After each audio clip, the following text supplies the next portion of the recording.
Hey everyone, my name is Memo, this is my channel Houseplanty Goodness, and this is a place where I like to geek out about the thing that I love, which is tropical houseplants, specifically the ones that you see behind me, which are part of my collection, which unfortunately, or fortunately, depending on how you look at it, is ever growing. If you like this video, please, I do encourage you to drop a like down below. It lets me know that you like this type of content, so I should be creating more of it. If you also like this type of content as a whole, and you want to see more of this and me talking about some of my plants, giving some tips and tricks that I've learned worked for me, as well maybe dropping some scientific knowledge here and there, then do consider subscribing as well down below, because it really does help kind of grow the community. We've got a good amount of people now that are interacting with the videos, they're making questions, they're having comments, and they're having conversations down below as well. Just in terms of knowing what my posting timeframes are a bit, so every week I will try to get a video out 2 or 3 times a week, so that's something to keep in mind. But yeah, let's dive into the topic, and you might see I am again in my hothouse, otherwise known as a conservatory. But today I want to talk about a huge plant that you might be able to see behind me, because I've not really ever been able to film this plant before. This is the Ficus everest, or the Ficus umbellata. I've also heard it being called the Ficus umbellata, so I'm not entirely sure. I will drop somewhere either down below or up above the scientific name as I can find it online. So this plant is huge, as you might be able to tell. It's actually 3 plants, there's 3 stems in a very, very big pot. And I got this from a local plant shop that was able to source such a massive beast. I was just after the Ficus everest, potentially thinking something a bit smaller that I can grow up, but they managed to find a beast, and I ain't going to say no to that. So very, very cool plant. I'll see about doing a KLM head test. I don't know if you'll be able to see quite how large that leaf is, but definitely larger than my head. And something to be aware of in terms of morphology for this plant. You might not be able to see this, but actually it has got fuzzy leaves, quite large leaves. If anybody's ever seen a fig tree, which is part of the Ficus family, if I'm not mistaken, very, very similar. Not the shape necessarily, but the fuzziness and the texture, and it's quite a thick leaf, if that makes sense. It's still relatively malleable. It's not like a succulent leaf, but it's still quite a thick leaf.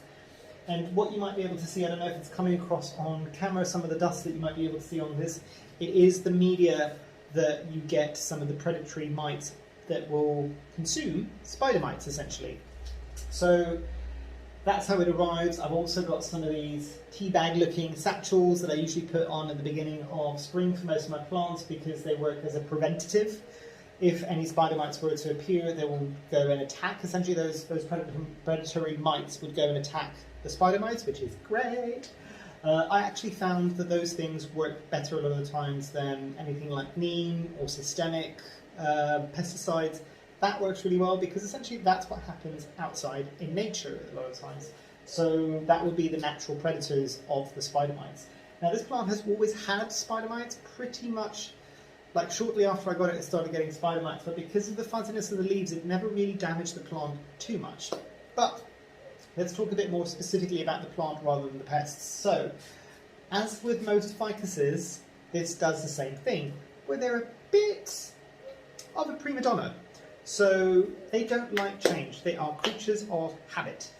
So try if you can not to change their watering schedules too much, their location, the light that they're getting, their fertilizer, all of these things could throw most ficuses into a bit of a hissy fit, and then they start dropping leaves like mad.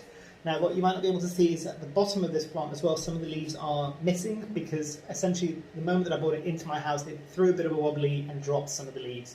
So it does happen, you just need to be aware of that. So try to get, when you're getting ficuses, try to get them as bushy as possible, because you probably will have some leaf loss just by bringing it into your home, even if you're taking it into ideal conditions. If it's different to where it's been used to for a long period of time, especially if it's been sat on plant stores like floor for a long period of time, or even if it was just coming from transit, that could also have given it a bit of stress. So it might drop some leaves, but it will still keep growing. Bear that in mind.